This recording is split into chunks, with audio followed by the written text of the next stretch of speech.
Hi students, आज हमारा chemistry का लेक्चर 5 है जो कि हम लोग सॉल्यूशन का कंटिन्यूटी अभी पढ़ने जा रहे हैं।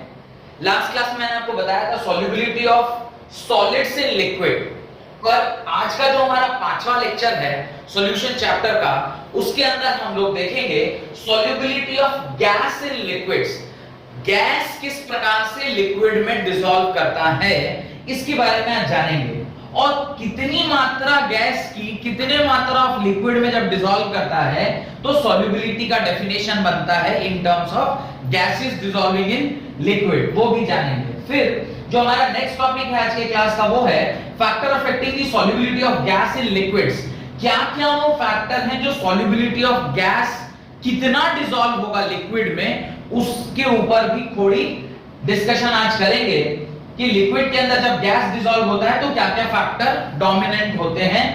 उसमें पहला जो फैक्टर है वो नेचर ऑफ गैस, सॉल्यूट का नेचर क्या है, नेचर ऑफ लिक्विड, सॉल्वेंट का नेचर क्या है, टेम्परेचर का क्या कंट्रीब्यूशन है, how temperature is playing a role in solubility of gases in liquid, pressure किस प्रकार से उससे रिलेटेड है, प्रेशर क्या करता है।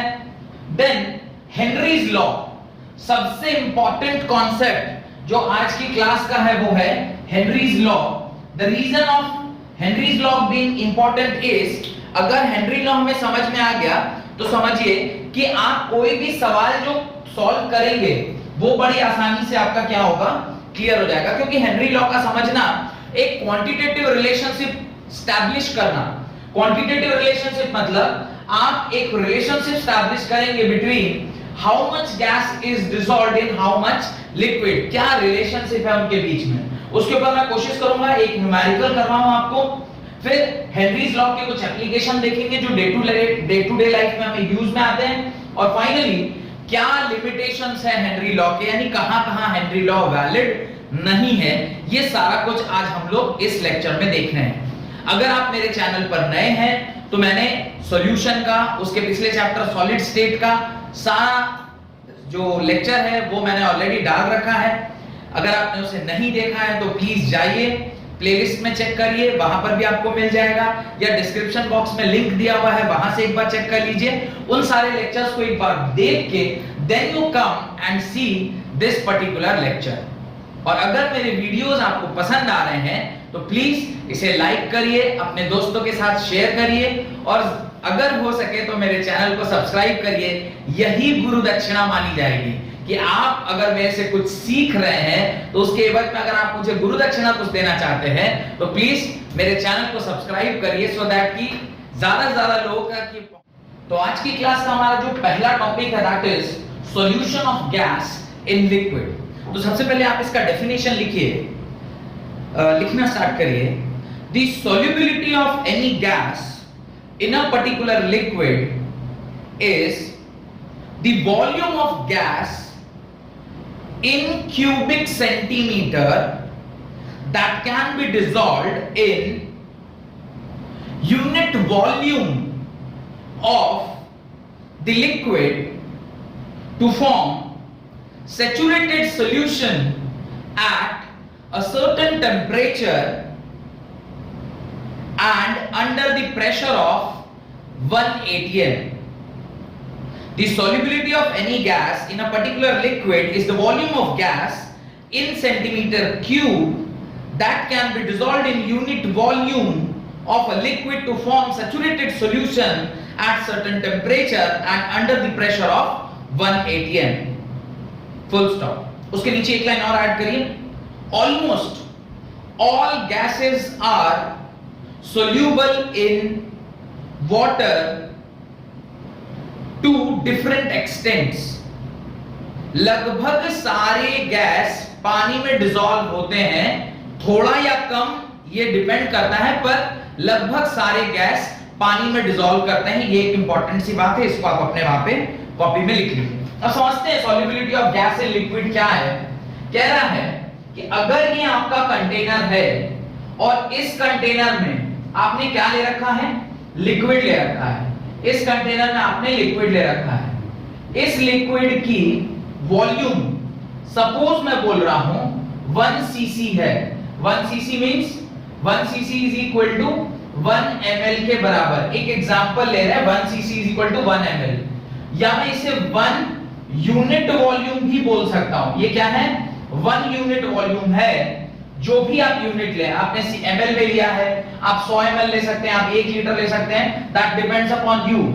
उसमें कितनी मात्रा गैस की, आप गैस की कितनी मात्रा उसके अंदर डिसॉल्व कर रहे हैं, कितनी मात्रा आप उसके अंदर डिसॉल्व कर रहे हैं इन सीसी, इन सीसी मतलब सेंटीमीटर क्यूब में, कब तक डिसॉल्व करना है?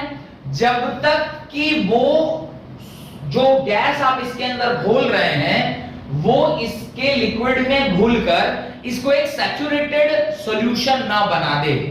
तब तक जब हम गैस इस पर्टिकुलर लिक्विड में घोलते रहेंगे, उस पॉइंट तक जब तक कि सैचुरेटेड सॉल्यूशन नहीं आ जाता है, that particular term is known as solubility of gases in liquid या solubility of gas in liquid. तो सैचुरेटेड सॉल्यूशन का फॉर्मेशन, सॉल्यूशन हमारा कैसा हो जाना चाहिए? सैचुरेटेड सॉल्यूशन हो जाना चाहिए। सैचुरेटेड सॉल्यूशन होने के टाइम पर जो सॉल्यूट की मात्रा है, अमाउंट ऑफ सॉल्यूट जो आपने, जो यहां हमारे केस में क्या है, गैस है, जो डिसॉल्व किया है इन क्यूबिक सेंटीमीटर सीसी में, किस में डिसॉल्व किया है? सॉल्वेंट में डिसॉल्व किया है। कितने सॉल्वेंट में? 1 यूनिट वॉल्यूम। अगर आप सीसी ले रहे हैं, आपका सेंटीमीटर क्यूब आपने अगर ले रखा है सीसी, तो इसका 1 यूनिट यानी 1 सेंटीमीटर क्यूब लिक्विड में कितना सीसी ऑफ गैस डिसॉल्व हुआ। जब ये सॉल्यूशन कैसा बन गया? सैचुरेटेड बन गया। किस कंडीशन पर? द कंडीशन इज टेम्परेचर क्या होना चाहिए? टेम्परेचर क्या होना चाहिए? कांस्टेंट होना चाहिए। और प्रेशर कितना होना चाहिए? प्रेशर होना चाहिए 1 एटीएम के बराबर, 1 एटीएम के बराबर।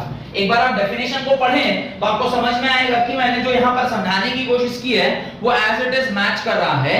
The solubility of any gas in a particular liquid, the solubility of any gas in a particular liquid is the volume of gas, amount of solute dissolved in cc, volume of gas in cc that can be dissolved, जो इस liquid में dissolve होगा in unit volume of liquid to form saturated solution at a specified temperature and pressure कितना होना चाहिए? 1 atm के बराबर होना चाहिए। This is what is called as solubility of gases in liquid। तो ये solubility of gas in liquid का कॉन्सेप्ट है। होप कि आपको समझ में आ गया होगा। ऐसा ही कुछ कॉन्सेप्ट हमने वहां भी पढ़ा था। कहां बोलिए? solubility of solids in liquid में। पर वहां पे कितना था? वहां पे था the amount of substance in gram is dissolved in unit mass। कितना यूनिट मास आपका या एक यूनिट वॉल्यूम में कितना मास डिसॉल्व हो रहा है। तो वहां पे हमने इन टर्म्स ऑफ मास पढ़ा था, यहां पे इन टर्म्स ऑफ क्या पढ़ रहे हैं? वॉल्यूम पढ़ रहे हैं। The reason of writing it in terms of volume because यहां पर गैस है और गैस को हम लोग वॉल्यूम के टर्म्स में ही डिफाइन करते हैं। ठीक है, तो यहां तक मेरे ख्याल से आपको समझ में आ गया होगा। तो जहां पे आपने डेफिनेशन लिखा है उसके नीचे आप इसको खुद से डायग्राम बना लें और उसके नीचे जैसा जैसा मैंने समझाया है वैसा आप वहां पर बना लें। तो going to the next topic, that is factor affecting the solubility of a gas in liquid. अब जो हमारा नेक्स्ट टॉपिक है that is factor affecting the solubility of gas in liquid. अब देखते हैं solubility of gas in liquid किन-किन factors के ऊपर डिपेंड करता है। जो सबसे पहला फैक्टर है that is nature of gas, that is जो सॉल्यूट आप उस लिक्विड में डिसॉल्व कर रहे हैं, जो सॉल्यूट को आप लिक्विड में डिसॉल्व कर रहे हैं उसके ऊपर डिपेंड करता है। The second factor is nature of solvent, जिस लिक्विड में आप उसको डिसॉल्व कर रहे हैं उसके ऊपर भी डिपेंड करता है। टेम्परेचर, ऑब्वियसली टेम्परेचर और प्रेशर के ऊपर तो डिपेंड करेगा ही करेगा, क्योंकि ये तो हमने सॉल्युबिलिटी के ही फैक्टर्स में पढ़ा हुआ है। अब वो सॉल्युबिलिटी चाहे सॉलिड्स इन लिक्विड का हो कि गैस इन लिक्विड का हो कि लिक्विड इन लिक्विड का हो, ये दोनों फैक्टर्स तो आएंगे ही आएंगे। मैं इसका एक बेस्ट एग्जांपल आपको भी दिखाता हूं कि कहां पे आपने ये देखा हुआ है। सब लोग सॉफ्ट ड्रिंक के बारे में जानते हैं। सॉफ्ट ड्रिंक किसे कहते हैं? जो कोल्ड ड्रिंक वगैरह जिसको हम लोग पीते हैं। आप गर्मी का दिन है, गर्मी के दिनों में हम लोग ज्यादातर वो Thums Up, Coca Cola, Pepsi इन सारे ब्रांड्स के चीजें पीते रहते हैं, तो उसके अंदर जो कुछ एग्जांपल आप देख सकते हैं, जैसे Pepsi can be an example of this, like आप Thums Up can be an example of this, Coca Cola can be an example of this, और भी बहुत सारे एग्जांपल इसके हो सकते हैं। आजकल तो एक कंपनी बोट भी आई है, वो भी आजकल कुछ कुछ चीजें बना रही है। एक लाहौरी जंजीरा, ऐसे भी कुछ ब्रांड्स अभी आए हुए हैं। खैर, हमें उन सारी चीजों से क्या मतलब, हमें तो मतलब है कि सॉफ्ट ड्रिंक वाला जो कॉन्सेप्ट है उसमें ये जो खास करके आपके ना ये Pepsi, coca cola, Thums Up, इनके अंदर आप देखोगे कार्बन डाइऑक्साइड गैस जो है वो क्या किया जाता है, जनरली बेस माना हमने पानी को बेस माना है, ये क्या है हमारे इस एग्जांपल में सॉल्वेंट है, और ये क्या है सॉल्यूट है। सॉल्यूट हमारा किस नेचर का है, गैसियस नेचर का, और सॉल्वेंट हमारा किस नेचर का है, लिक्विड नेचर का। तो आपने कार्बन डाइऑक्साइड गैस को इस लिक्विड में क्या कर रखा है, डिसॉल्व कर रखा है। तो ये बेस्ट एग्जांपल है जो आपको ये समझने में मदद करेगा कि किन-किन फैक्टर्स के ऊपर जो सॉल्युबिलिटी ऑफ गैस है वो डिपेंड करती है। तो ये एक एग्जांपल के तौर पे आप ध्यान रख सकते हैं, जब कभी भी आप गैस इन लिक्विड की बात करते हैं तो आपने बेस्ट एग्जांपल होता है सॉफ्ट ड्रिंक, जिसके अंदर गैसेस जो है वो वाटर के अंदर डिसॉल्व होती है, किसी भी सॉल्वेंट के अंदर डिसॉल्व होती हैं। और ये जो इसके अंदर डिसॉल्व हो रही है उसके कुछ कारण होते होंगे, किस बेसिस पर ये डिसॉल्व कर रही है, उन्हीं कारणों के बारे में हमें क्या करना है, पढ़ना है। अब मैं सबसे पहले आपसे ये जानना चाहता हूं कि गैसेस इन लिक्विड की सॉल्युबिलिटी को छोड़ देते हैं, हम लोग सिर्फ ना सॉल्युबिलिटी के बारे में पढ़ते हैं, व्हाट इज सॉल्युबिलिटी। क्योंकि सॉल्युबिलिटी मैंने आपसे पहले भी डिस्कस किया था, पर यहां पर जो मैं सॉल्युबिलिटी समझाना चाह रहा हूं वो एक एग्जांपल की मदद से समझते हैं कि गैसेस इन लिक्विड की सॉल्युबिलिटी क्या है। वैसे तो ये एग्जांपल मुझे लास्ट लेक्चर में ही देना चाहिए था, पर मैं ध्यान से उतर गया था, तो अभी दे देता हूं, कोई बात नहीं। अब देखिए सॉल्युबिलिटी का मतलब क्या, बड़े ध्यान से समझिएगा, सॉल्युबिलिटी का मतलब बड़ा ही इंपॉर्टेंट है, और सॉल्युबिलिटी मैंने इस एग्जांपल से बिल्कुल 100% आपको समझा दूंगा। आपने देखा होगा आपके घर के अगल बगल में कुछ ऐसी आंटी होती है जो आपके मम्मी से मिलने आती है। अब वो आंटी जब आपकी मम्मी से मिलने आई हैं तो आपकी मम्मी के दो एक्सप्रेशन होंगे, एक हे भगवान ये कहां से आ गई। अब आप चाह रहे हैं मन से कि ये जल्द से जल्द रवाना हो जाए।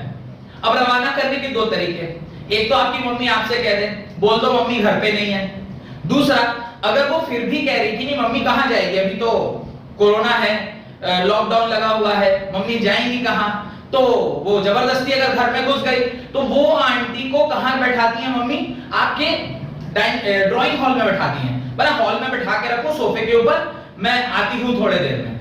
अच्छा ये वो वाली आंटी है, ये सपोज करिए मैं ए आंटी के बारे में बात कर रहा हूं। Now I am talking about another aunty, that is B aunty. B aunty के साथ आपकी मम्मी का नेचर थोड़ा अलग है। बी आंटी मम्मी के साथ, बी वाली जो आंटी है उनके साथ आपकी मम्मी का नेचर क्या है, द मोमेंट वो आई, आपके मम्मी ने आपसे कहा बाबू जाके जरा चाय बना लो, मैं और आंटी ना बेडरूम में बैठ के बात कर रहे हैं। अब देखिए ये जो बी वाली आंटी थी उनके साथ आपके मम्मी का क्या नेचर था, वो इतनी ज्यादा आपके मम्मी के साथ घुली मिली है कि उन्हें सोफे पे नहीं बैठाया, उसको बोला कि हम लोग बेडरूम में बैठे हुए बात कर रहे हैं, तुम चाय लेके आ जाओ। In this case the second वाली आंटी, द बी वाली aunty has a greater solubility with your mother.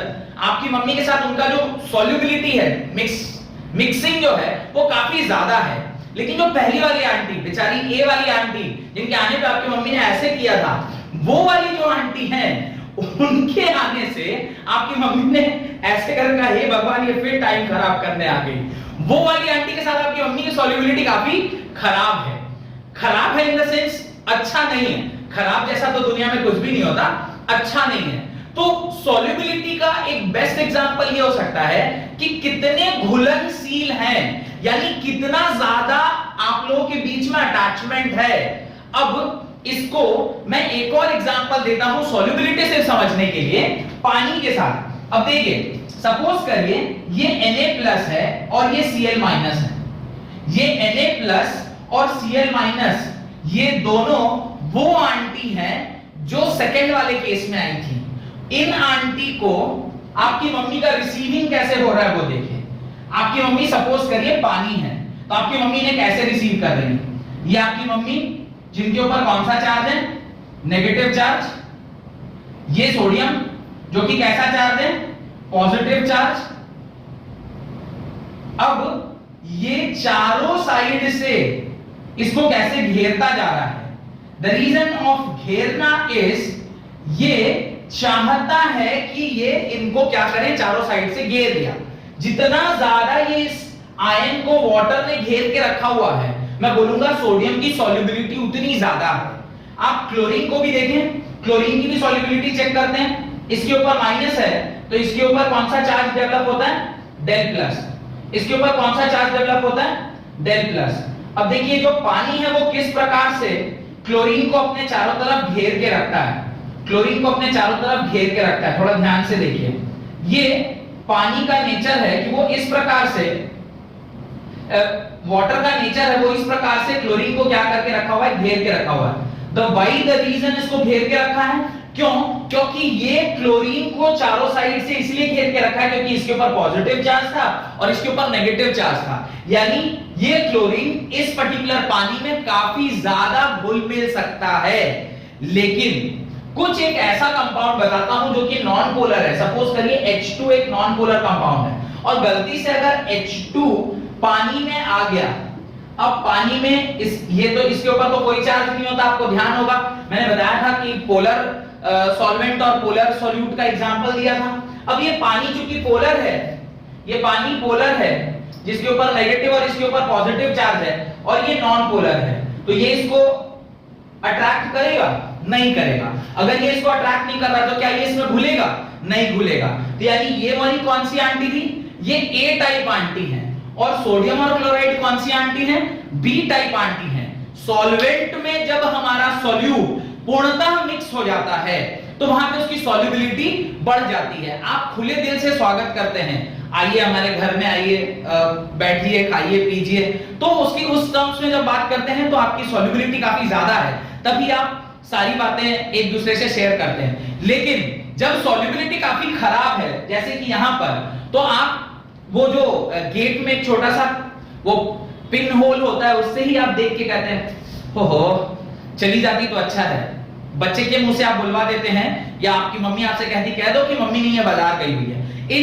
वो जो आपने बोला उसका क्या मतलब, उसका मतलब है कि सॉल्युबिलिटी काफी ज्यादा खराब है आपकी मम्मी और उस आंटी के बीच में।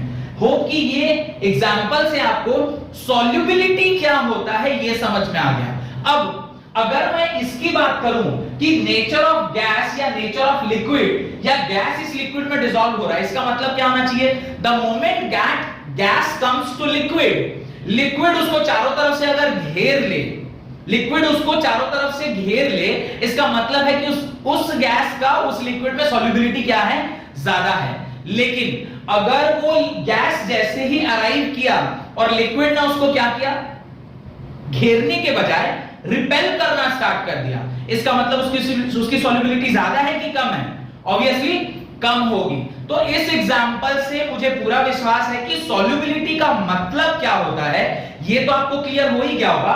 खास करके गैसेस के बारे में भी अभी हम लोग बात करेंगे, पर सॉल्युबिलिटी एज अ कांसेप्ट आपका क्लियर हो गया होगा। अब देखिए मैं एक और एग्जांपल देता हूं आपको। अब हम लोग एक और एग्जांपल बोलता हूं। अब हम लोग इसको समझने की कोशिश करते हैं कि हाउ विल अंडरस्टैंड दिस। देखिए नेचर ऑफ गैस के ऊपर डिपेंड करता है कि वो कितना ज्यादा सॉल्युबल होगा। जनरली ऐसा देखा गया है कि ऑलमोस्ट ऑल गैसेस पानी में डिसॉल्व होते हैं। यानी अगर आपका सॉल्वेंट क्या है, वाटर है, if your solvent is water, तो ऑलमोस्ट ऑल गैसेस क्या होते हैं, डिसॉल्व होते हैं इस पानी में। ऑलमोस्ट ऑल गैसेस डिसॉल्व होते हैं इस पानी में। लेकिन कुछ गैसेस की सॉल्युबिलिटी ज्यादा होती है और कुछ गैसेस की सॉल्युबिलिटी कम होती है। मैं एग्जांपल देता हूं आपको। एग्जांपल है हाइड्रोजन गैस, लिख लीजिएगा कौन कौन से गैस की सॉल्युबिलिटी ज्यादा है और कौन कौन से गैस की सॉल्युबिलिटी कम है, इसको लिख लीजिएगा। पहला एग्जांपल मैं बोल रहा हूं hydrogen gas, oxygen gas, nitrogen gas, helium gas. ये कुछ ऐसे गैसेस हैं जिसकी सॉल्युबिलिटी पानी में कम है। मैं लिख भी देता हूं आपके लिए कि कौन कौन से गैसेस हैं।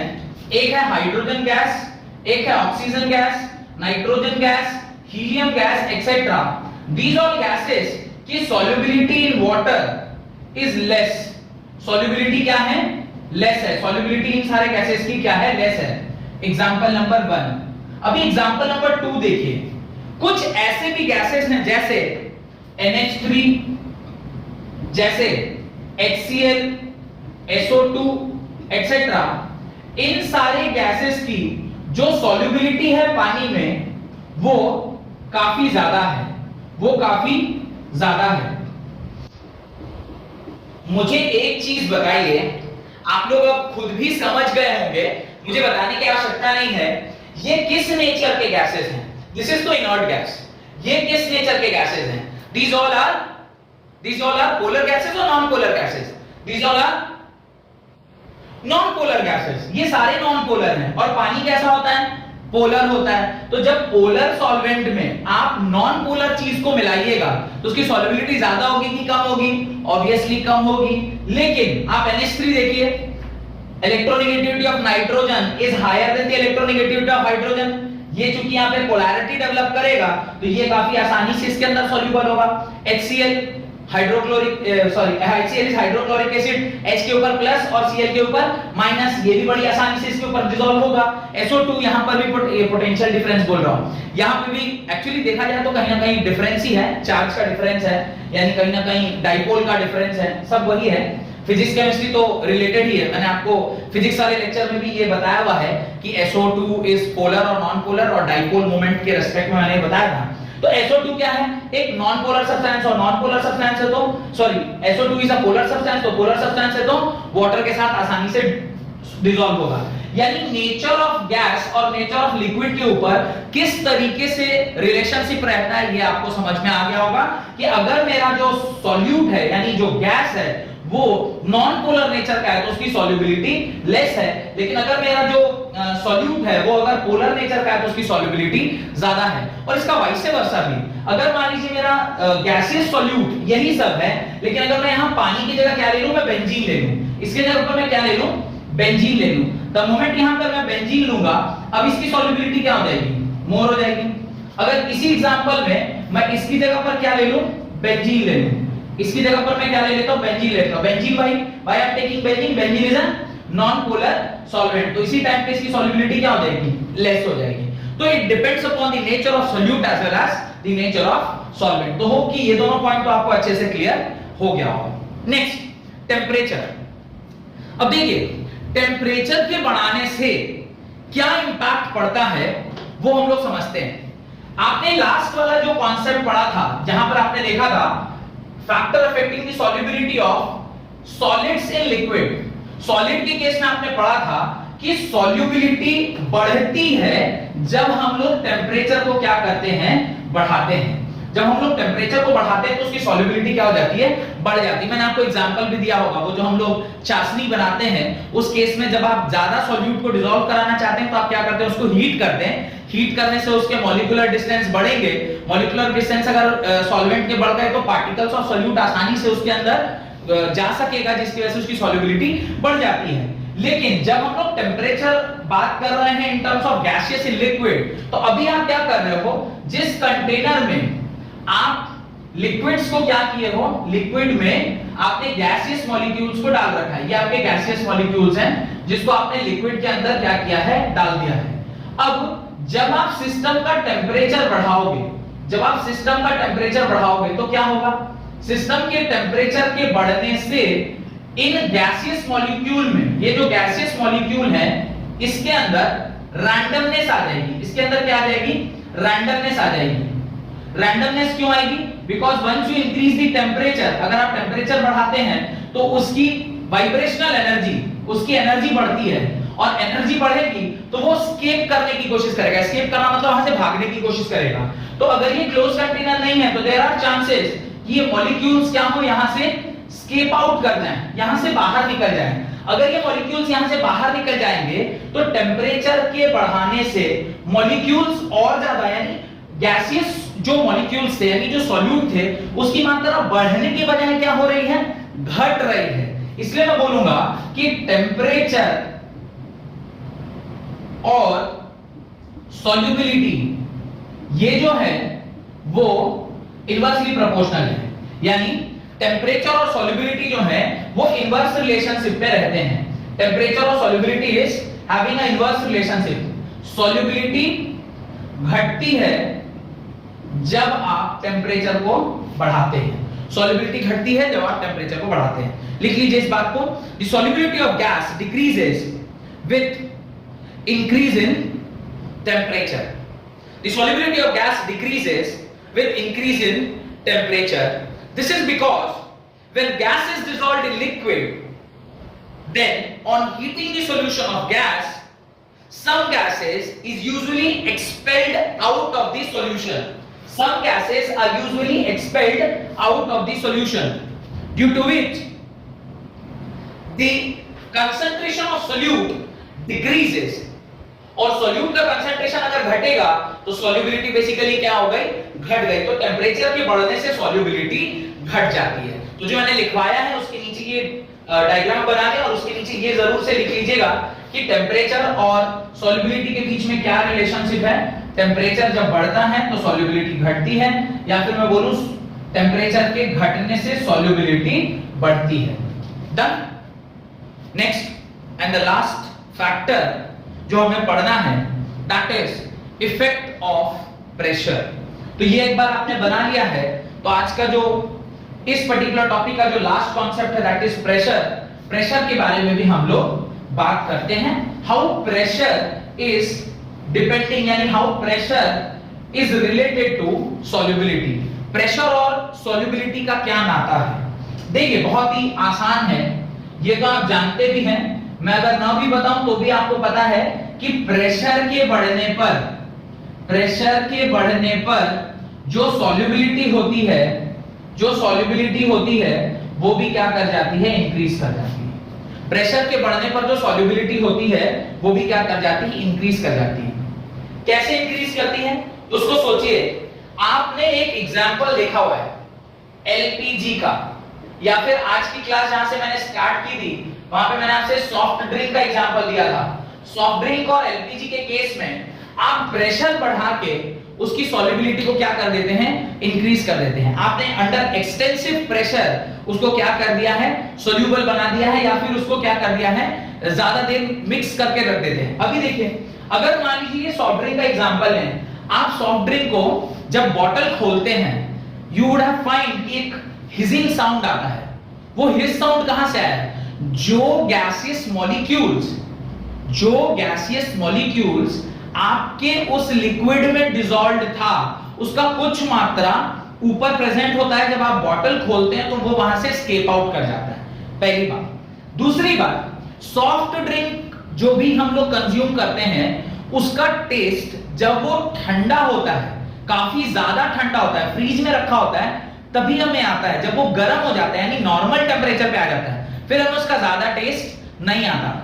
रीजन, जब सिस्टम का टेम्परेचर बढ़ रहा है, जब उस सॉल्यूशन का टेम्परेचर बढ़ रहा है तो उसकी सॉल्युबिलिटी क्या कर जाती है, टेम्परेचर के बढ़ने से सॉल्युबिलिटी डिक्रीज कर जाती है। अभी लास्ट टॉपिक आपने पढ़ा था। तो सॉल्युबिलिटी डिक्रीज करेगी टेम्परेचर के बढ़ने से, तो जो गैसेस मॉलिक्यूल इसमें डिसॉल्व थे वो एस्केप कर गए। अगर वो एक बार एस्केप कर गए तो फिर से आप अंडर हाई प्रेशर तो उसको नहीं लेके जाएंगे।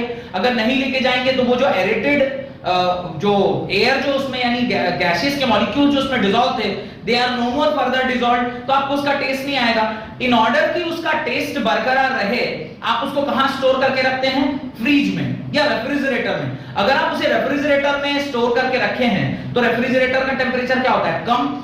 अगर किसी भी चीज का टेम्परेचर कम है तो ऑब्वियसली उसकी सॉल्युबिलिटी क्या हो जाती है, बढ़ जाती है। सॉल्युबिलिटी का बढ़ना मतलब जो उसमें डिसॉल्व्ड सॉल्यूट है वो एस्केप आउट नहीं कर रहा है। अगर वो नहीं कर रहा है तो इसलिए हम लोग जनरली सॉफ्ट ड्रिंक को कोल्ड ड्रिंक भी बोलते हैं। Reason of being saying that soft drink as cold drink is कि आप वो जो पर्टिकुलर गैसेस जो डिसॉल्व्ड है उस पर्टिकुलर लिक्विड में वो एस्केप आउट ना करें। वैसा ही कुछ यहां भी होता है, जब आप प्रेशर को बढ़ाते हैं, देखिए होगा क्या, सपोज करिए ये आपका लिक्विड है, इस लिक्विड में आपने कुछ गैसियस मॉलिक्यूल को क्या कर रखा है, डिसॉल्व कर रखा है। ये आपके गैसियस मॉलिक्यूल के क्या हैं, पार्टिकल्स हैं। अब जब आप इसमें प्रेशर डालेंगे, यानी जब आप इस लिक्विड के ऊपर प्रेशर डेवलप करेंगे तो क्या होगा, ये कंप्रेस करेगा। कंप्रेस करेगा तो जो पहले, एक्चुअली देखिए यहां पर भी तो डिसोल्यूशन और यहां तो क्रिस्टलाइजेशन नहीं होगा, पर डिसोल्यूशन प्रोसेस तो हो ही रहा होगा ना। सॉल्यूट लिक्विड में कन्वर्ट हो रहा होगा और लिक्विड के पार्टिकल्स सॉल्यूट में कन्वर्ट हो रहे होंगे। अगर मैंने इसका प्रेशर बढ़ा दिया तो अब प्रेशर के बढ़ने से ज्यादा मात्रा ऑफ सॉल्यूट उसमें डिसॉल्व कराया जा सकता है, बिकॉज जो इंटरमॉलिक्यूलर डिस्टेंस थे वो क्या हो गए, कम हो गए। इंटरमॉलिक्यूलर डिस्टेंस अगर सॉल्यूट सॉल्यूट के बीच के कम हो गए तो further solute can be added to it, यानी जब आप प्रेशर बढ़ाएंगे तो सॉल्यूट जो ऐड होने वाला है उसको अब आप ज्यादा ऐड कर सकते हैं। If you are adding more number of solute particles in a particular solution तो उसकी सॉल्युबिलिटी क्या कर जाती है, बढ़ जाती है। तो प्रेशर के बढ़ने से उसकी सॉल्युबिलिटी क्या होगी, बढ़ जाएगी। तो इसको मैं दूसरे डायग्राम से और एक बार डिपिक्ट करता हूं कि अभी आपने इसको क्या किया, प्रेशर बढ़ाया। प्रेशर कैसे बढ़ाया, प्रेशर जब भी बढ़ेगा तो कुछ ना कुछ आपने उसके ऊपर पी एक्सटर्नल अप्लाई किया होगा। पी एक्सटर्नल के एप्लीकेशन से वो नीचे की ओर दबेगा तो आपका जो सरफेस है वो नीचे आ गया। अब ये पहले यहां पर था, अभी यहां पर है। नीचे आने से जो मॉलिक्यूल्स थे अब वो पहले जितना दूर दूर नहीं रह गए, अब ये थोड़े क्लोज आ गए।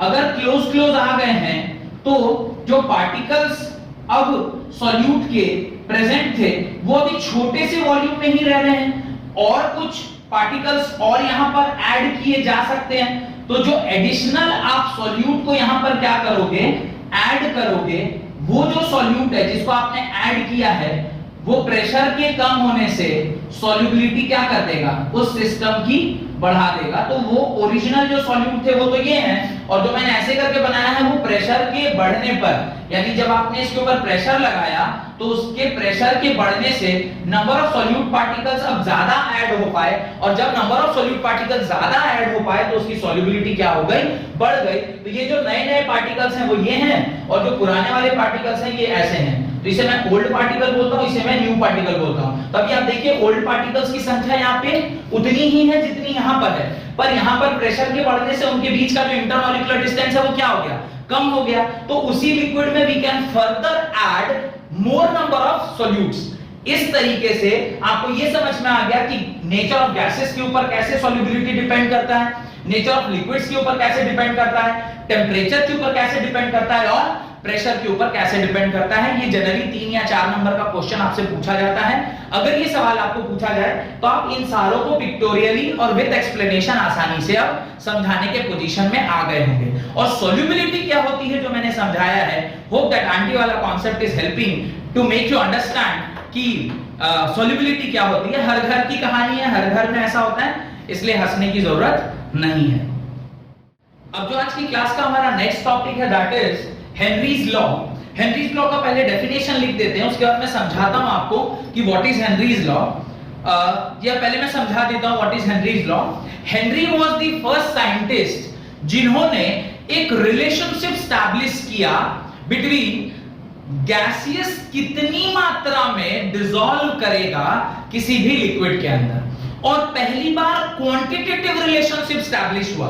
देखिए क्वालिटेटिव रिलेशनशिप मतलब कम ऐड हो रहा है, ज्यादा ऐड हो रहा है, थोड़ा ऐड हो रहा है, दैट इज क्वालिटेटिव रिलेशनशिप। बहुत ज्यादा ऐड हो गया, बहुत कम ही ऐड हो पाया है, ये क्वांटिटेटिव क्वालिटेटिव रिलेशनशिप है। लेकिन once we are talking about quantitative relationship, इसका क्या मतलब होता है, नहीं दिस मच सॉल्यूट, यानी एग्जैक्ट आप अमाउंट बता रहे हैं या एग्जैक्ट प्रेशर बता रहे हैं, इतना ही वॉल्यूम ऑफ सॉल्यूट इतने वॉल्यूम ऑफ सॉल्यूशन में डिसॉल्व कर रहा है। आपने उसको क्वांटिफाई कर दिया। क्वांटिफाई करने का काम पहली बार किसी साइंटिस्ट ने किया था, तो उनका नाम था हेनरी, और उन्होंने ही जो लॉ बनाया उसको हम क्या कहते हैं, हेनरीज लॉ कहते हैं। तो लिखें उसके नीचे, Henry was the first one two give a quantitative relationship between pressure and solubility of gas in a solvent.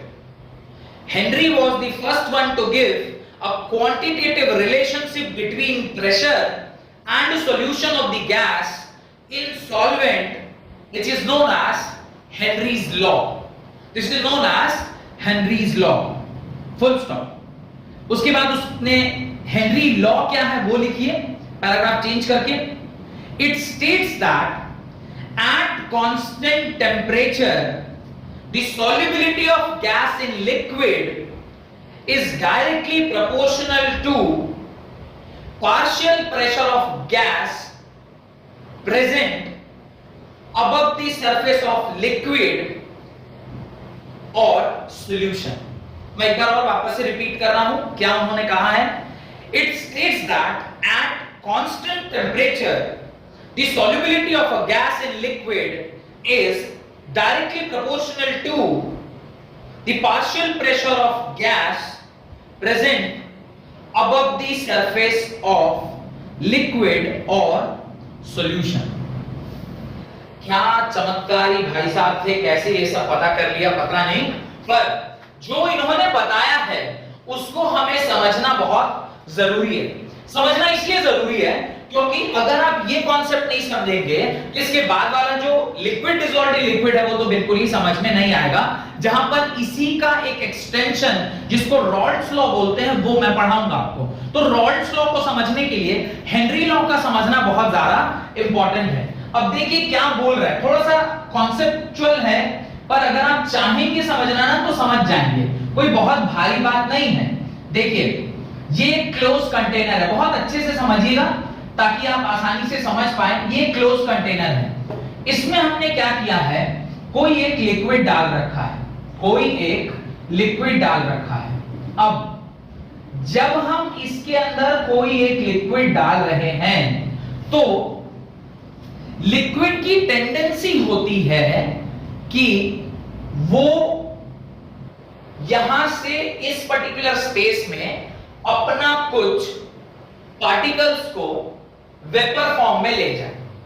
अब आप सोचेंगे सर ये लिक्विड वेपर में कैसे कन्वर्ट होगा?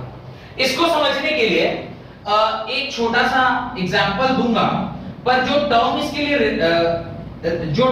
इसके लिए रिस्पॉन्सिबल है उसको हम सरफेस टेंशन बोलते हैं। उसको क्या बोलते हैं? सरफेस टेंशन बोलते हैं। और एक और टर्म जो इसके लिए रिस्पॉन्सिबल है वो है कि vapour pressure.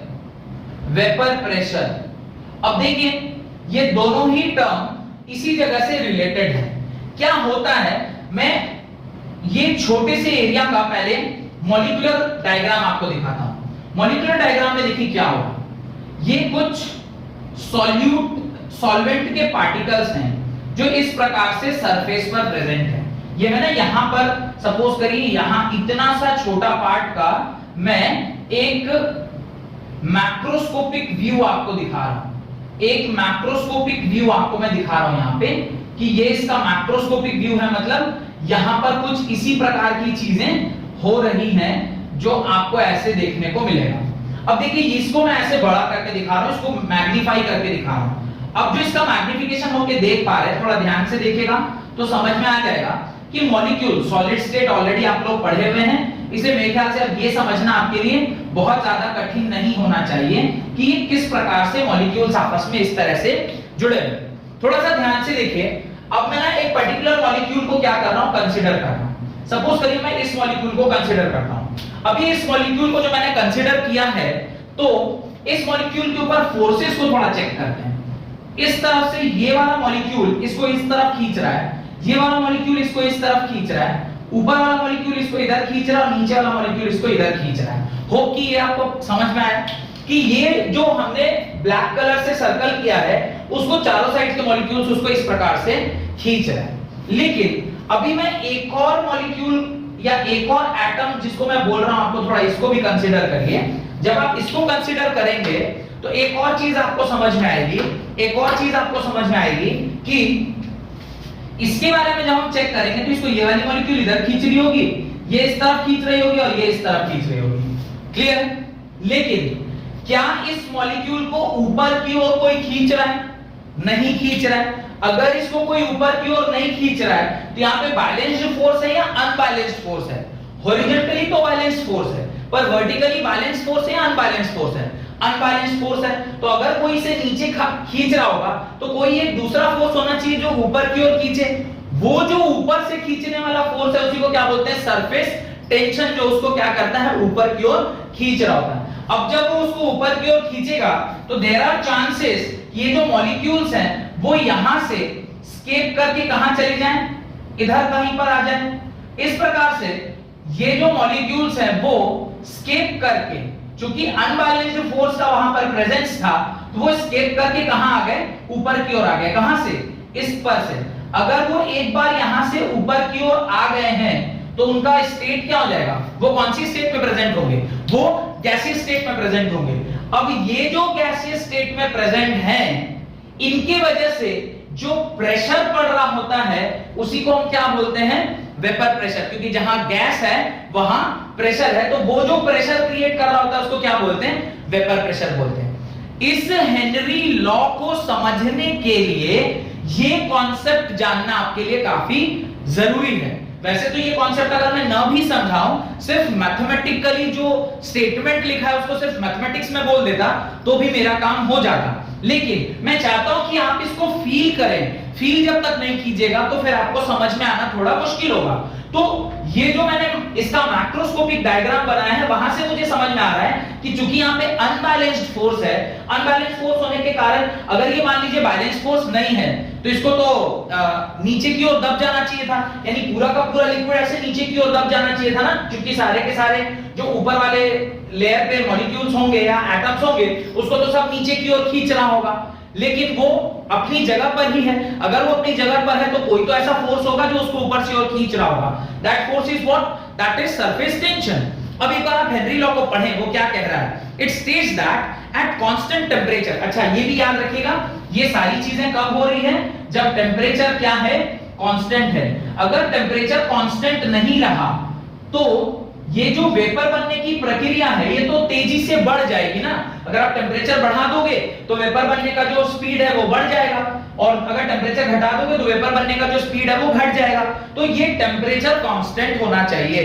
It states that at constant temperature the solubility of gas in liquid, कितना गैस लिक्विड में डिसॉल्व हुआ है, is directly proportional to partial pressure of gas present above the surface of the liquid।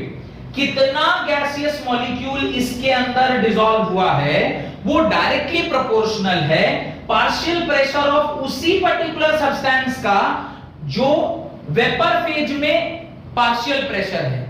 समझ रहे हैं, इसके अंदर gas जो डिसॉल्व हुए थे वो गैसियस मॉलिक्यूल ऊपर की ओर जाएंगे। क्यों जाएंगे ऊपर की ओर, वो तो मेरे ख्याल से आपको समझ में आ गया होगा। तो अगर वो गैसियस मॉलिक्यूल जो इसके अंदर डिसॉल्व है वो अगर ऊपर की ओर जा रहे हैं तो जितना यहां पर उस पर्टिकुलर गैस का पार्शियल प्रेशर है उतना ही कंसंट्रेशन, उतना ही सॉल्युबिलिटी होता है किसका, उस पर्टिकुलर गैस का उस लिक्विड में। यानी सॉल्युबिलिटी को डिफाइन करने के लिए उन्होंने बोला कि जितना पार्शियल प्रेशर है ऊपर वेपर फेज में is directly proportional to the mole fraction of gases present in this particular liquid, या mole fraction of solute के बराबर उसने बताया। क्यों उसने mole fraction टर्म यूज किया और ये रिलेशनशिप कहां से आया, मैं एक मिनट आपको समझाता हूं। उसके आगे एक लाइन और ऐड करिए तो ये लाइन आपको समझ में आएगी। लिखिए, if we use mole fraction of a gas in the solution as the measure of solubility, if we use the mole fraction of a gas in the solution as the measure of solubility, अब उसने बोला कि solubility जो है वो directly किसके proportional है, partial pressure of gaseous molecule above the liquid. तो partial pressure of gaseous molecule above the liquid is directly proportional to the solubility of gas in that particular liquid। तो solubility को define करने के लिए हमने concentration term पढ़ा। क्या क्या कंसंट्रेशन टर्म पढ़े थे, weight by weight, volume by volume, mass by volume, parts per million, mole fraction, molality and molarity. इन सारे कंसंट्रेशन टर्म्स में से एकमात्र ऐसा कंसंट्रेशन टर्म जो यूनिटलेस है, जो यूनिटलेस है वो मोल फ्रैक्शन है, because it is a ratio of mole by mole. इसलिए उन्होंने बोला कि सॉल्युबिलिटी आप किस टर्म में डिफाइन कीजिए, सॉल्युबिलिटी आप आउट ऑफ ऑल दो 7 concentration terms, solubility you define in terms of mole fraction.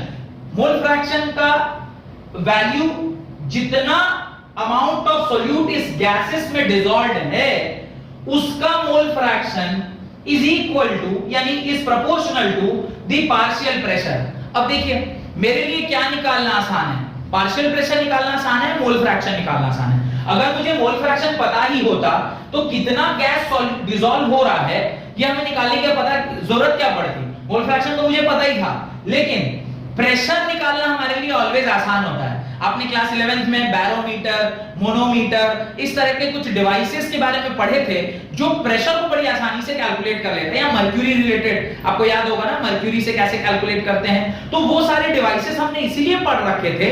या वो यू ऐसे करके आपने स्ट्रक्चर देखा होगा, ध्यान होगा आपको, किस तरह का एक गैस था और उस गैसियस को मेजर करने के लिए आपने इस प्रकार का एक स्ट्रक्चर बनाया था, याद है? वो बैरोमीटर और मैनोमीटर के कॉन्सेप्ट में, जहां पे इस तरह से लिक्विड था और ये एक बार क्लोज रहता था, एक बार ओपन रहता था, और यहाँ पे आप जो भी गैस रखते हैं उसका प्रेशर हम लोग इसके हाइट के डिफरेंस से निकाल लेते थे, अगर थोड़ा बहुत भी आपको ध्यान होगा तो प्रेशर निकालना हमारे लिए काफी आसान काम है। तो वो कह रहा है कि कितना सॉल्यूट इस लिक्विड में डिसॉल्व होगा वो directly proportional to partial pressure of what, partial pressure of that particular gaseous substance which is present in the solution, which is present above the solution or the liquid in particular container। ठीक है, तो एक बार वो definition को पढ़िए और जो मैंने भी समझाया उसको थोड़ा रिलेट करिए। कह रहा है it states that at constant temperature the solubility of gas in a liquid, solubility of gas in a liquid, कितना solute इस liquid में dissolve होगा, solubility of gas in a liquid is directly proportional to the partial pressure of gas। partial pressure of gas मतलब gaseous जो इसके ऊपर present है, ये partial pressure of gas present above the surface of the liquid, और ये liquid यहां से ये ऊपर कैसे है उसका कॉन्सेप्ट मैंने ऑलरेडी आपको यहां पर बता रखा है। अब देखिए, अगर वो कह रहे हैं, हेनरी साहब कह रहे हैं कि P is directly proportional to mole fraction of solute, तो इस प्रोपोर्शनैलिटी को जब इक्वल टू में बदलेंगे तो एक कांस्टेंट K डालेंगे और उसको मैं X ऑफ सॉल्यूट लिख देता हूं। ये K को मैं H इसलिए लिख रहा हूं क्योंकि चूंकि हेनरी ने लॉ दिया है और हेनरी लॉ से ही वो हेनरी कांस्टेंट, तो जो प्रोपोर्शनैलिटी कांस्टेंट है वो भी किसके नाम का होगा, हेनरी के नाम का ही होगा। इसलिए हम लोग लिखते हैं partial pressure of solute is equal to K of H of X solute, या फिर सोल्यूट नहीं भी लिखें तो भी चल जाएगा क्योंकि सिर्फ पार्शियल प्रेशर सोल्यूट का नहीं होगा, पार्शियल प्रेशर कई बार सॉल्वेंट का भी होता है, वो हम लोग आगे पढ़ेंगे। तो partial pressure is directly proportional to mole fraction, P is equal to KH into mole fraction. अब यहां पर आप सोल्यूट भी, ये अपना जनरल फार्मूला लिखिए, ये क्या है, जनरल फार्मूला है। जनरल फार्मूला मतलब ये आप सॉल्यूट पे भी लगा सकते हैं और सॉल्वेंट पे भी। स्पेसिफिकली अभी जो मैंने लिखा है वो सॉल्यूट के लिए लिखा है, पर अगर ये सॉल्वेंट होगा तो ये भी सॉल्वेंट हो जाएगा, ये सॉल्यूट होगा तो ये भी सॉल्यूट हो जाएगा।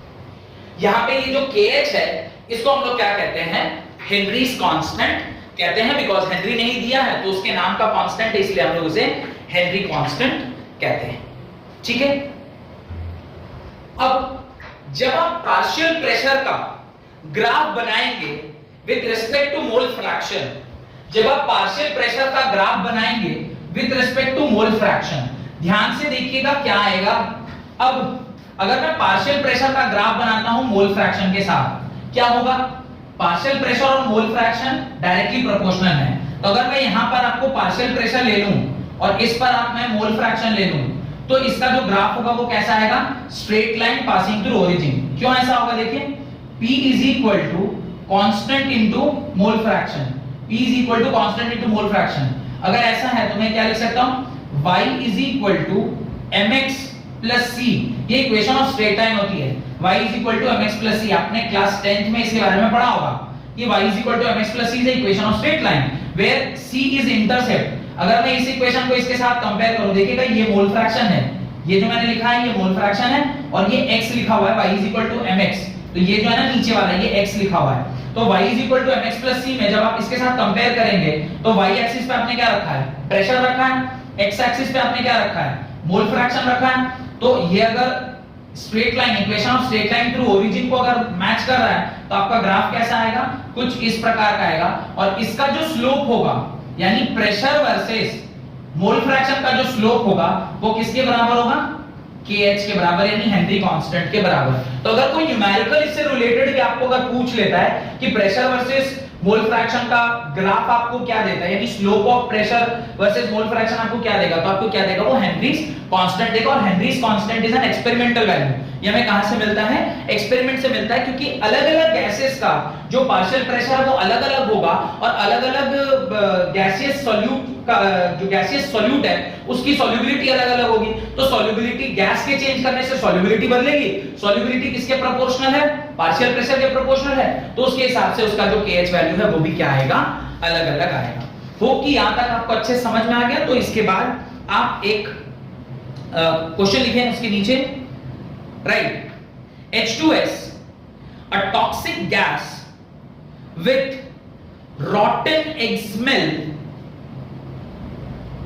is used for qualitative analysis, is used for qualitative analysis, full stop. If the solubility of H2S in water at STP is 0.195 small m, small m मतलब molality, small m, calculate Henry's law constant, calculate Henry's law constant। मैं वापस एक बार और question repeat कर रहा हूं, H2S, a toxic gas with rotten smell, is used for qualitative analysis if the solubility of H2S in water at STP is 0.195 small m. Calculate the Henry's law constant. Calculate the Henry's law constant. तो इस question का solution देखते हैं। काफी आसान है इस question का सॉल्यूशन, देखिएगा समझ में आ जाएगा। क्वेश्चन में दिया हुआ है if the solubility of H2S in water at STP is 0.195 m, solubility किस टर्म्स में दी हुई है, solubility दी गई है आपको किस टर्म्स में, solubility is equal to 0.195 small m। देखिए मैंने आपसे अभी थोड़ी देर पहले ही कहा था कि solubility of all those 7 terms जो मैंने आपको कंसंट्रेशन के टर्म एक्सप्रेशन कंसंट्रेशन टर्म्स के टॉपिक में पढ़ाया हुआ है, अगर आपने वो लेक्चर मेरा नहीं देखा है तो प्लीज जाइए चेक कर लीजिए।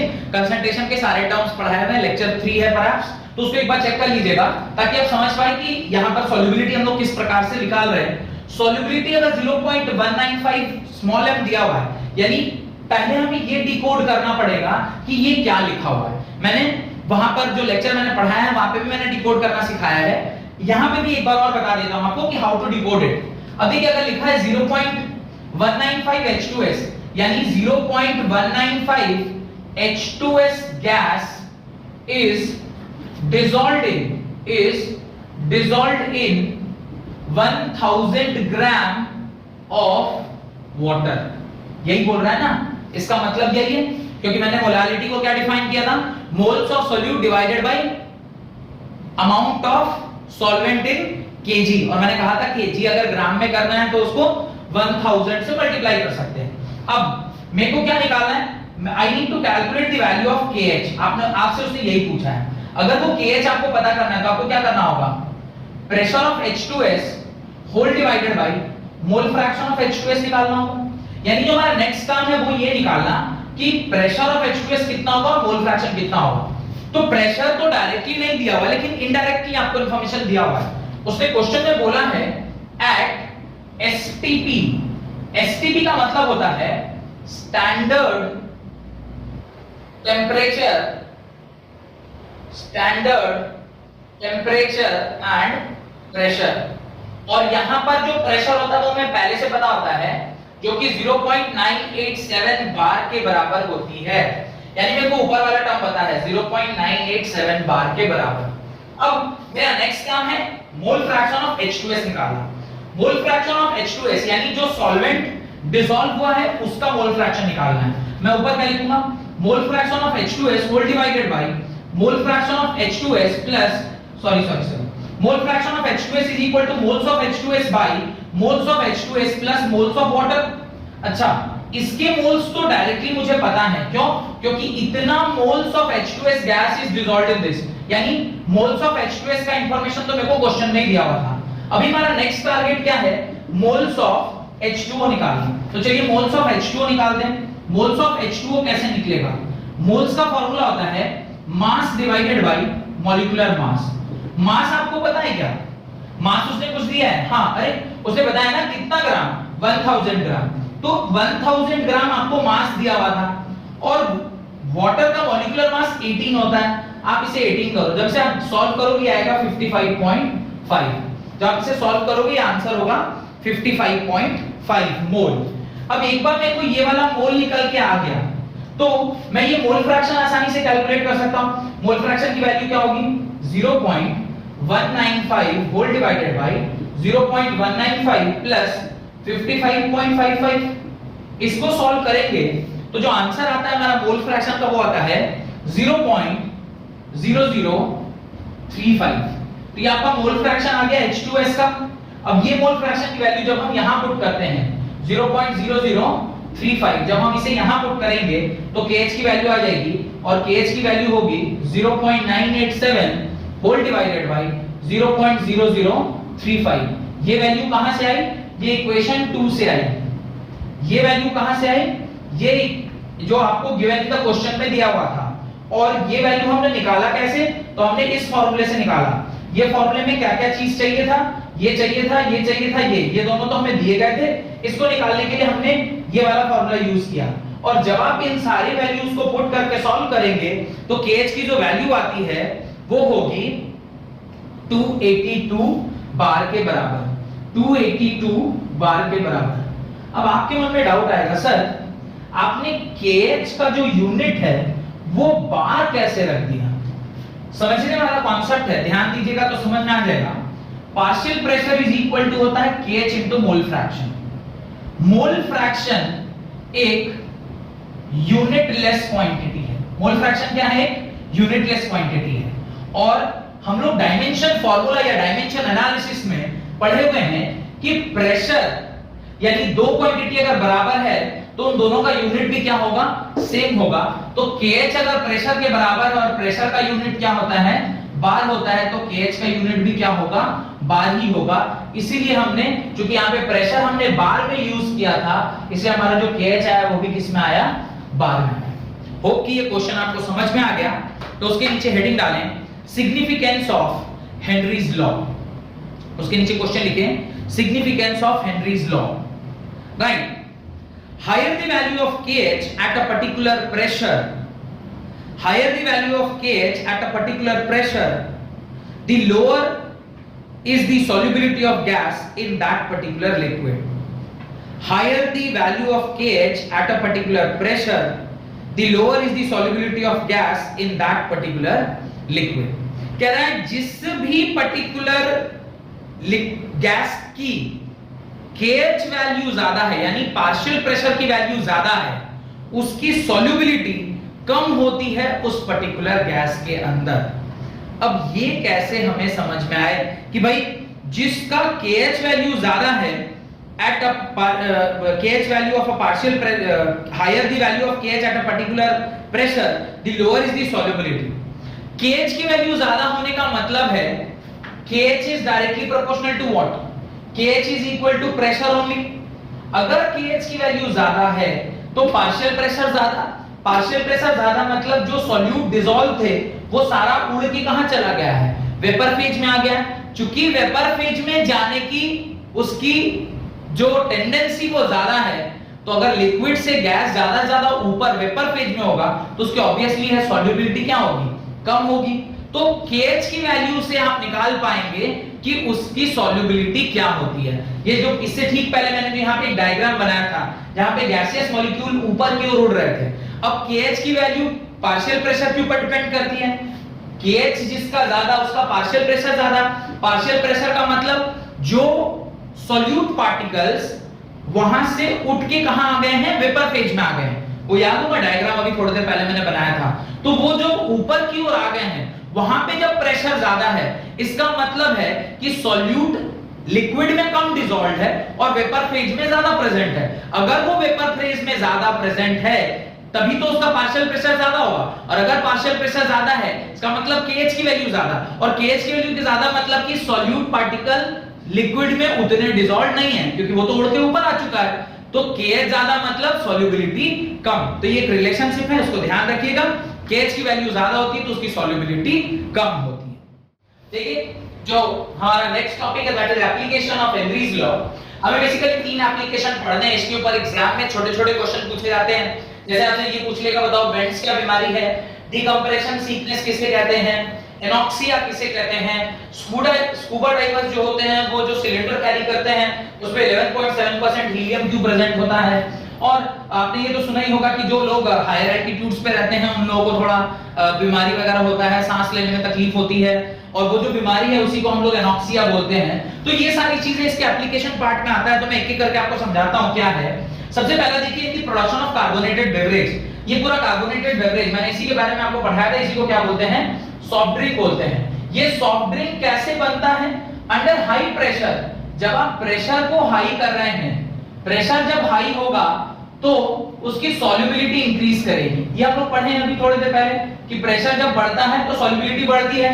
प्रेशर को बढ़ा के आप कार्बन डाइऑक्साइड को किसी भी बेवरेज में, बेवरेज मतलब जो भी मैंने आपको 5-6 कंपनियों के नाम बताए थे, Pepsi, Coca Cola, Thums Up and blah blah blah blah, उन सारे कार्बोनेटेड बेवरेजेस में से जो सॉफ्ट ड्रिंक है, सॉफ्ट ड्रिंक जिसको कहते हैं, उसमें आप CO2 को ऐड करते हैं।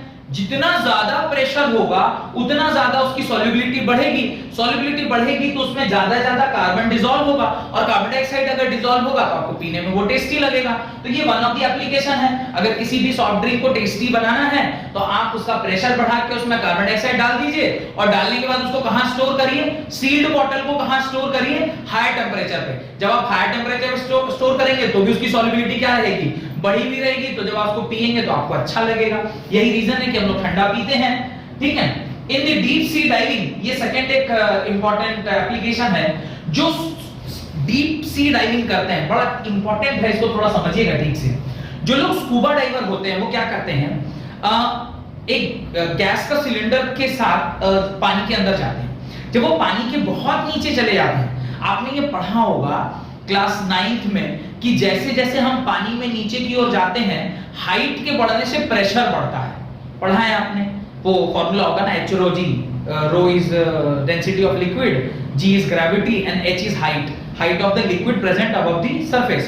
तो वो हाइट के बढ़ने से प्रेशर बढ़ा, प्रेशर के बढ़ने से, अभी थोड़ी देर पहले मैंने आपको बताया कि प्रेशर बढ़ता है तो क्या बढ़ती है, उसकी सॉल्यूशन की सॉल्युबिलिटी बढ़ती है। सॉल्युबिलिटी के बढ़ने से तो जो आप सांस ले रहे हैं, जो आपका जो ऑक्सीजन सिलेंडर है, वो उसके अंदर जो एयर भरा हुआ है उसके अंदर नाइट्रोजन का परसेंटेज कितना होगा, जो उसका नॉर्मल कंसंट्रेशन है दैट इज 74%। 74% अगर नाइट्रोजन उसके अंदर प्रेजेंट है तो उसकी सॉल्युबिलिटी क्या कर जाएगी, बढ़ जाएगी। मैं क्या चाहता हूं, सांस लेने टाइम मुझे ऑक्सीजन की सॉल्युबिलिटी बढ़नी चाहिए कि नाइट्रोजन की, ऑब्वियसली ऑक्सीजन की। लेकिन प्रेशर के बढ़ने से चूंकि सॉल्युबिलिटी बढ़ गई तो नाइट्रोजन की सॉल्युबिलिटी भी बढ़ गई, नाइट्रोजन भी आपके ब्लड में क्या हो गया, चारों तरफ फैल गया। अब जब धीरे धीरे धीरे धीरे आप वापस से नीचे से ऊपर की ओर आ रहे हैं तो क्या होगा, सॉल्युबिलिटी डिक्रीज करेगी। सॉल्युबिलिटी डिक्रीज करेगी तो जो नाइट्रोजन आपके ब्लड में डिसॉल्व हो गया है वो अब रिलीज होना स्टार्ट करेगा। जैसे ही वो रिलीज होना स्टार्ट करेगा, आपके शरीर में फोका टाइप का फूल जाएगा, एक बबल्स क्रिएट हो जाएगा।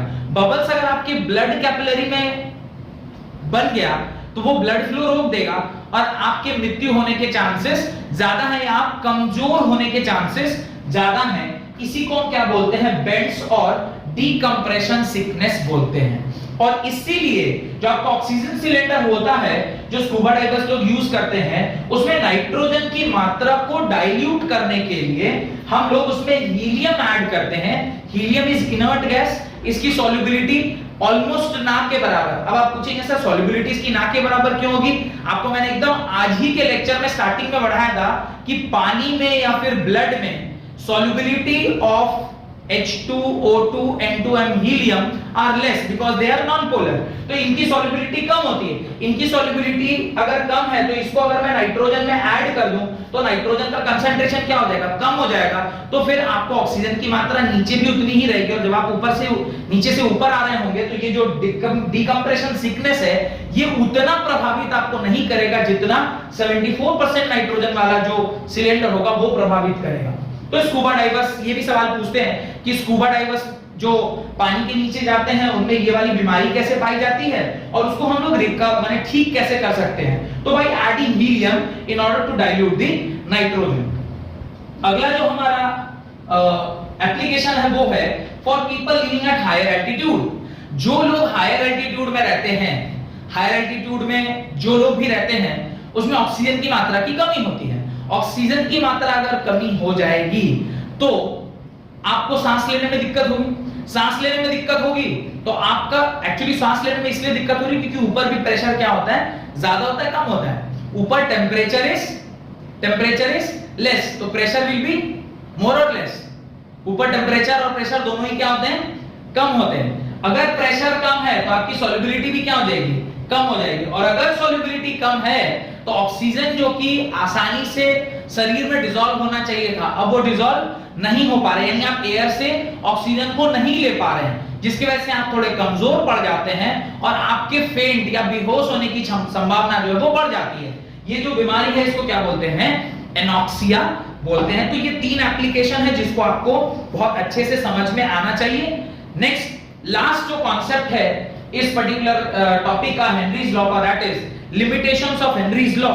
इसे आप अपनी कॉपी में लिख ले, मैं लिखवा देता हूं। लिमिटेशंस ऑफ हेनरी लॉ में फर्स्ट पॉइंट लिखे, the pressure of gas is not too high and temperature is not too low. कह रहा है ये जो हेनरी का जो लॉ है वो तभी एप्लीकेबल है जब पहली बात the pressure of gas is not too high, बहुत ज्यादा हाई प्रेशर भी नहीं होना चाहिए, एंड टेम्परेचर वेरी लो भी नहीं होना चाहिए। मैंने बोला है कि प्रेशर के बढ़ने से सॉल्युबिलिटी बढ़ती है, टेम्परेचर के घटने से सॉल्युबिलिटी बढ़ती है, लेकिन ये दोनों ही एक्सट्रीम नहीं होने चाहिए, मॉडरेट होने चाहिए। प्रेशर अगर बहुत ज्यादा बढ़ जाएगा तो भी हेनरी लॉ एप्लीकेबल नहीं है, टेम्परेचर बहुत ज्यादा घट जाएगा तो भी हेनरी लॉ एप्लीकेबल नहीं है। तो ये इसका लिमिटेशन है कि आप कहां हेनरी लॉ लगा सकते हैं। आप Henry law moderate pressure and moderate temperature पे ही लगा सकते हैं। बहुत ज्यादा हाई टेम्परेचर होगा तो भी, बहुत ज्यादा हाई प्रेशर होगा तो भी हेनरी लॉ नहीं लगेगा, और बहुत लो टेम्परेचर होगा तो भी हेनरी लॉ नहीं लगेगा। दूसरा, the gas should not undergo any chemical change. अब देखिए वो जो आप सॉल्यूट जिसको आप डिसॉल्व कर रहे हैं लिक्विड में, अगर वो नॉन रिएक्टिव है तब तो उसका पार्शियल प्रेशर आप निकाल लेंगे। अगर वो रिएक्टिव गैसेस हैं या केमिकली चेंज कर जाएंगे फिर तो हेनरी लॉ आप उसके ऊपर लगा ही नहीं पाइएगा ना, क्योंकि उसने बोला है कि हेनरी लॉ तभी एप्लीकेबल होता है जब जो सॉल्यूट उसके अंदर डिसॉल्व हुआ है, चाहे एक सॉल्यूट हो या एक से ज्यादा सॉल्यूट हो, पर नॉन रिएक्टिव होने चाहिए। अगर वो रिएक्टिव हो गया फिर तो आपका कंपोजिशन ही चेंज कर जाएगा, फिर तो हम लोग नहीं निकाल पाएंगे कि वो किस तरह से काम करता है। तो ये भी इसका एक सेकंड लिमिटेशन है कि अगर वो रिएक्टिव हो गया तो उसके ऊपर हेनरीज लॉ नहीं लग सकता है। सिर्फ नॉन रिएक्टिव या केमिकल चेंज जो उस गैस का ना हो उसी पर आप हेनरी लॉ लगा सकते हैं। And the third point, the gas should not undergo association or dissociation in the solution. तीसरा जो बहुत महत्वपूर्ण पॉइंट है कि गैस ना तो एसोसिएट करना चाहिए ना डिसोसिएट करना चाहिए। क्यों? अगर एसोसिएट कर गया तो कंसंट्रेशन कम हो जाएगी, अगर डिसोसिएट कर गया तो कंसंट्रेशन बढ़ जाएगी। कंसंट्रेशन बढ़ेगा तो उसके मोल्स बढ़ेंगे, मोल्स बढ़ेंगे तो उसका मोल फ्रैक्शन चेंज होगा, मोल फ्रैक्शन चेंज होगा तो उसका पार्शियल प्रेशर चेंज होगा, और पार्शियल प्रेशर चेंज हुआ तो उसके ऊपर हेनरी लॉ का एप्लीकेशन नहीं हो पाएगा। तो ये 3 बातें आपको ध्यान रखनी है। पहला, बहुत ज्यादा हाई बहुत ज्यादा हाई प्रेशर हो तो आप हेनरी लॉ नहीं लगा सकते, बहुत लो टेम्परेचर हो तो भी आप हेनरी लॉ नहीं लगा सकते। दूसरी बात, जो गैसेस आपने डाले हैं उसका कोई केमिकल चेंज नहीं होना चाहिए, यानी वो रिएक्टिव नहीं होना चाहिए। अगर वो रिएक्टिव हो गया तो भी आप उसके ऊपर हेनरी लॉ नहीं लगा सकते। तीसरी बात, अगर गैसेस आपस में कंबाइन कर लें या गैसेस आपस में डिसोसिएट कर लें तो भी आप उसके ऊपर हेनरी लॉ नहीं लगा सकते हैं। इस प्रकार से पूरा का पूरा जो हेनरी लॉ का कॉन्सेप्ट है वो मैंने आपको समझा दिया है। होप कि जो कुछ भी मैं समझा रहा हूं आपको समझ में आ रहा है। अगर कोई चीज नहीं समझ में आ रही है तो प्लीज कमेंट सेक्शन में जाकर आप पूछें, I will reply to it as soon as possible. अगर मेरे वीडियोस आपको पसंद आ रहे हैं तो इसे ज्यादा से ज्यादा लाइक करिए, शेयर करिए अपने दोस्तों के साथ, और मेरे चैनल को सब्सक्राइब जरूर करिए, क्योंकि कोई भी मैं नई वीडियो अगर आपको अपलोड करता हूं तो उसका नोटिफिकेशन आप तक जरूर जाए। बहुत बहुत धन्यवाद।